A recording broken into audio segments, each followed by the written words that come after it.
Bem, eu sou psicóloga, mestre e doutora em psicologia pela Universidade de Brasília, com doutorado sanduíche na Clark University e pós-doutorado na Universidade Autônoma de Madrid.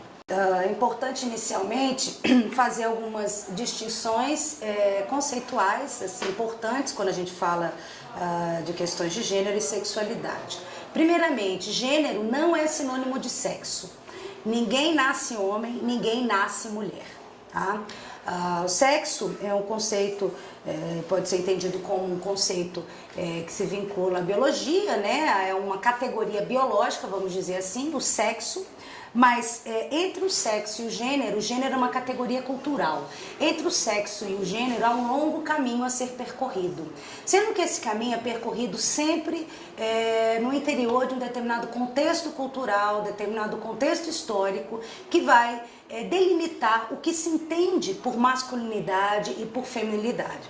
Então as identidades de gênero, elas são construídas, elas não são dadas no momento do nascimento. Eu acho que esse é um ponto fundamental.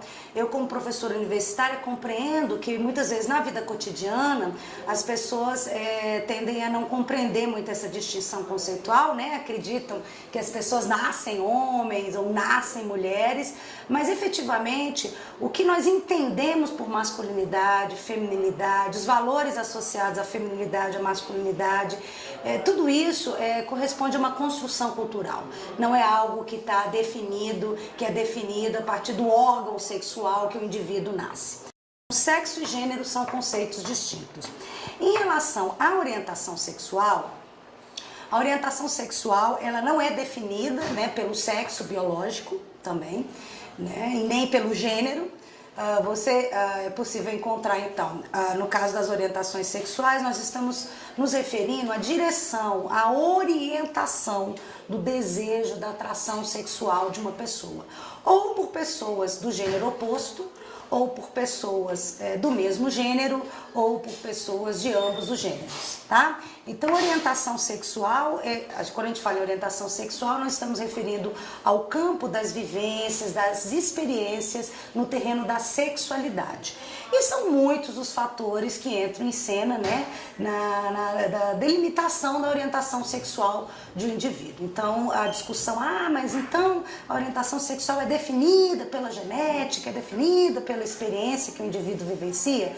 Bem, a gente não tem nenhuma conclusão em relação a essa questão, né? E eu acho que é importante ter em mente que a gente deve construir uma visão mais complexa sobre a questão da orientação sexual. São múltiplos fatores que interagem entre si na delimitação da orientação sexual de um indivíduo.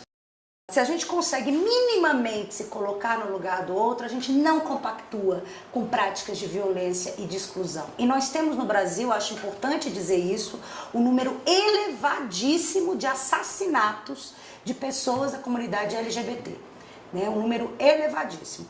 Além disso, nós temos um número elevadíssimo de casos de violência contra as mulheres, violência doméstica, violência sexual contra as mulheres. Então a gente, lamentavelmente no nosso país, a gente vive numa cultura violenta em vários sentidos, e eu acho que um dos desafios que nós temos aí pela frente é colaborar com a desconstrução dessa cultura de violência, de discriminação e de exclusão.